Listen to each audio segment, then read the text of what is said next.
எந்த விதமான ரெஸ்லிங் செய்திகளையும் மிஸ் பண்ணாமல் இருக்க சேனலை சப்ஸ்கிரைப் பண்ணி பெல் ஐக்கானை கிளிக் பண்ணி வச்சுக்கோங்க. பேக் ஸ்டேஜில் பார்த்தீங்கன்னா டேமியன் பிரிஸ் வந்து டாமினிக் மிஸ்டரியோ பார்க்குறாரு.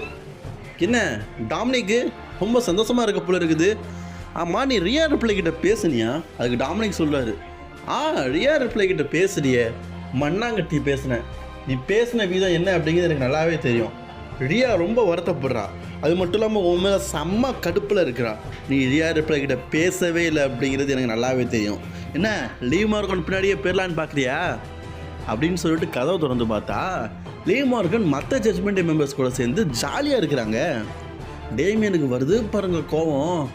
என்னடா நடக்குதுங்க அப்படின்னு கேட்கறதுக்குள்ளே லீவ் மார்கன் பார்த்தீங்கன்னா, டாம் எனக்கு நெக்ஸ்ட்டு வந்து மேட்ச் இருக்குடா, நீ வந்து பேசிட்டு நான் போய் மேட்ச் விளாட்றேன்னா அப்படின்னு சொல்லிட்டு டாமினிக் மிஸ்டரியோ பார்த்தீங்கன்னா தடை விட்டுட்டு போகிறாரு.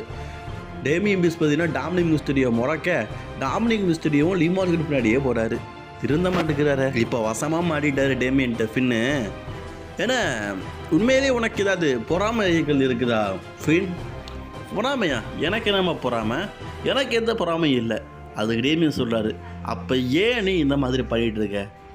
ரியா வந்து எவ்வளோ வருத்தப்படுறா தெரியுமா நீங்கள் பண்ணுற இந்த மாதிரி விஷயங்களை பார்க்கும்போது? உண்மையிலே நீங்கள் பண்ணுறது எல்லாமே ரொம்ப தப்பாக இருக்குது. அதை கொஞ்சம் சரி பண்ணால் நல்லாயிருக்கும். எது சரியாக படுறணும் தெரியுமா அப்படின்னு சொல்லிட்டு ஃபின்பலர் சொல்கிறாரு. உண்மையை சொல்லணுன்னா நீ வந்து இதுக்கு முன்னாடி நல்லா தான் இருந்த. எப்போ அந்த வேர்ல்டு டைட்டில் வந்து உன் கையில் கிடச்சிட்டோ உனக்கு குணமே மாறிடுச்சு. உண்மையை சொல்லணுன்னா அந்த வேர்ல்டு டைட்டில் உன்கிட்ட கிடச்சது எனக்கு பிடிக்கவே இல்லை. அதுக்கு டேமியன் சொல்கிறாரு, என்னப்பா சொல்கிறேன், இதுக்கு முன்னாடி வந்து ரியா வந்து வேர்ல்டு சாம்பியனாக இருந்தால் அவன் நம்மளை வந்து லீட் பண்ணான். இப்போ நான் வேர்ல்டு சாம்பியனாக இருக்கிறேன், நான் உங்களை லீட் பண்ணுறேன். இது ரியா ரிப்ளை சொன்னது தான். வேர்ல்டு சாம்பியனாக இருக்கிறவங்க லீட் பண்ணலாம். நான் உங்களை லீட் பண்ணல. நான் வேர்ல்டு சாம்பியன் இருக்கனால உங்கள் எல்லாருக்குமே இப்போதைக்கு லீட் பண்ணுறேன். இப்போ நீங்கள் வேர்ல்டு டாக்டிங் சாம்பியன்ஷிப்பை வின் பண்ணியிருக்கிறீங்க. அதுக்கு ஃபின் பாலர் சொல்கிறார், அந்த வேர்ல்டு டாக்டிங் சாம்பியன்ஷிப்பை வின் பண்ணதுக்கு முக்கிய காரணமே வந்து லீவ் தான். அதை நீங்கள் மறக்கக்கூடாது. அதே மாதிரி நான் மறுக்கா சொல்கிறது ஒரே ஒரு விஷயந்தான். இந்த வேர்ல்டு டைட்டில் எப்போ உன் கையில் கிடச்சதோ அன்னிலேருந்து உன் குணம் மாறிட்டு டேமியன். லீவ் மார்கனும் இன்றைக்கி வந்து சனினாவாக வின் பண்ணிவிட்டு இதை தான் சொல்கிறாங்க. என்னோட பிளான் வந்து சக்ஸஸ் ஆகிட்டு இருக்குது.